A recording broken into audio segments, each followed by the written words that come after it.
नमस्कार प्रिय दर्शक बंधु मो ज्योतिर्विद अमित कुमार बारिक आपण को स्वागत करुच्ची मोर YouTube channel Astro Odia YouTube channel को आपण जदि मकर राशि जातक अटंती तेबे अगस्ट 2026 मासटी आपण जीवन में एक बड़ भूमिकंप आने आकाश मंडल में ग्रह मानकर जेपरी अदल बदल एवं संजोग घटुची ताहा मकर राशि लोक गंभीर चिंतार पकाई दे पारे।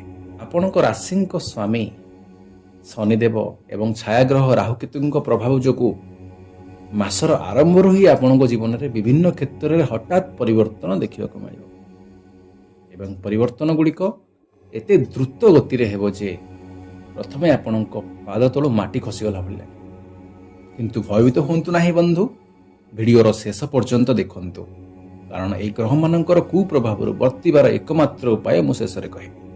वर्तमान नजर पकाइबा ग्रह मानकर सेनापति मंगल एवं आत्मार कारक सूर्य स्थिति पर अगस्ट मासरे मंगल और सूर्यंकर प्रभाव आपण कर्म भाव को दुर्बल करुच्ची। यदि आपण कौन चाकरी रे अछंती तेबे कार्यकाल रे उच्च अधिकारी सहित मतभेद बढ़ी पारे।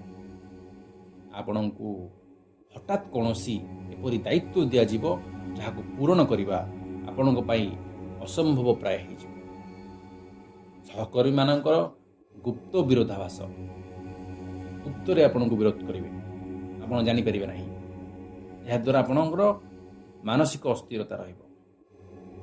व्यापारी मानक पई मंगलंक अशुभ दृष्टि जोगु बड़ डील हाथ में फसी जाई पारे।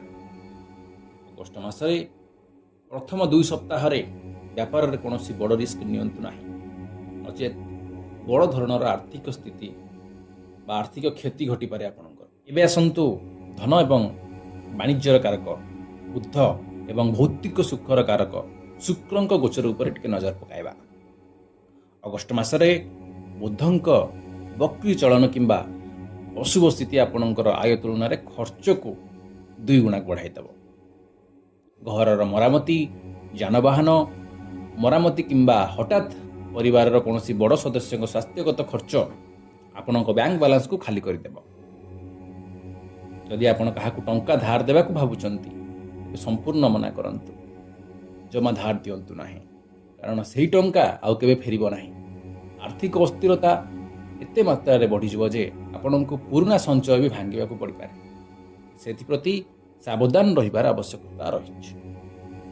देवगुरु बृहस्पति एवं आपण राशि स्वामी शनि स्थिति परिवार एवं प्रेम जीवन में एक बड़ झड़ सृष्टि करुच्ची। घर क्षेत्र में छोट छोट कथा को नहीं बड़ विवाद देखा दे पारे। आपण कथा को परिवार लोके भूल अर्थ रे बुझी पारंती जहा फल घरे अशांत पाणीपाग लगी रहिबो। प्रेम जीवन कथा कहबा को गले साथी सहित भूल बुझाणा मिस अंडरस्टैंडिंग एवं अनावश्यक संदेह आपण मानक संपर्क को दुर्बल करि पारे। किंतु मन रखंतु बंधु यह ग्रह मानकर एक अस्थायी परिवर्तन मात्र जहा किछि दिन पई रहिबो तापरे धीरे धीरे धीरे धीरे सब किछि सुधरिबा को लागिबो। एबे आसीगला असली चिंतार विषय कहीं छायाग्रह राहुकेतु एवं मनर कारक चंद्र दुर्बल स्थिति अछंती। जे अगस्ट मासरे मकर राशि व्यक्ति माने प्रबल मानसिक चापर सम्मुखीन हेबे।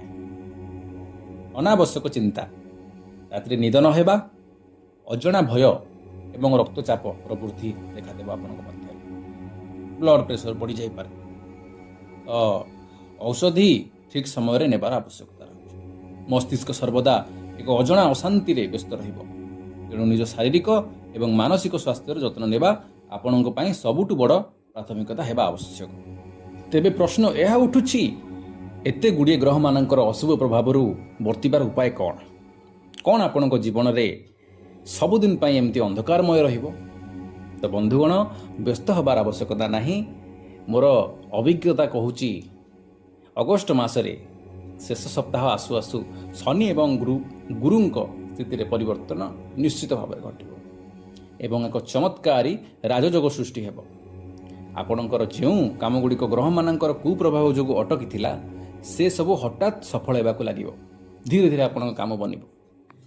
एही समस्त ग्रह दोषरु मुक्ति पाइबा पई आपणको अगस्ट मासर प्रति शनिवार दिन शनिदेव पूजा अर्चना करने आवश्यक रही। असहाय व्यक्ति को दान देवा एवं ପ୍ରତିଦିନ ସକାଳେ ସୂର୍ଯ୍ୟଦେବଙ୍କୁ ଜଳ ଅର୍ପଣ କରିବା ପାଇଁ ପଡ଼ିବ। ଧ୍ୟାନ ରଖନ୍ତୁ ବନ୍ଧୁଗଣ ଏବଂ ଲେଖି ରଖନ୍ତୁ ଆକୁ। ଏହା ଆପଣଙ୍କୁ ପ୍ରତିଦିନ ଆପଣ ଦିନଚର୍ଯ୍ୟା ସହିତ କରିବା ପାଇଁ ପଡ଼ିବ। କାହିଁକିନା ଏଇ ଯେଉଁ ଅଗଷ୍ଟ ମାସଟି ରହିଛି ଆପଣଙ୍କ ରାଶି ପାଇଁ ଟିକେ ପ୍ରତିକୂଳ ପରିସ୍ଥିତିରେ ଦେଖାଦେଉଛି। ଯଦି ଆପଣ ଏହି ନିୟମ ଗୁଡ଼ିକୁ ଠିକ୍ ଭାବରେ ପାଳନ କରନ୍ତି ତେବେ ଅଗଷ୍ଟ ମାସର ଶେଷ ଆଡ଼କୁ ଆପଣଙ୍କ ଜୀବନରେ ସମସ୍ତ ଅନ୍ଧାର ଦୂର ହୋଇଯିବ ଏବଂ ଏକ ନୂତନ ସଫଳତାର ସୂର୍ଯ୍ୟ ଉଦୟ ହେବ। ଏହି ଭିଡ଼ିଓଟି ଯଦି ଆପଣଙ୍କୁ ଭଲ ଲାଗିଥାଏ ତେବେ କମେଣ୍ଟ ବକ୍ସରେ ନିଜର ମତାମତ ଜଣାନ୍ତୁ। ଭିଡ଼ିଓଟିକୁ ଲାଇକ୍ କରନ୍ତୁ ଏବଂ ଚ୍ୟାନେଲଟିକୁ ସବସ୍କ୍ରାଇବ୍ କରନ୍ତୁ।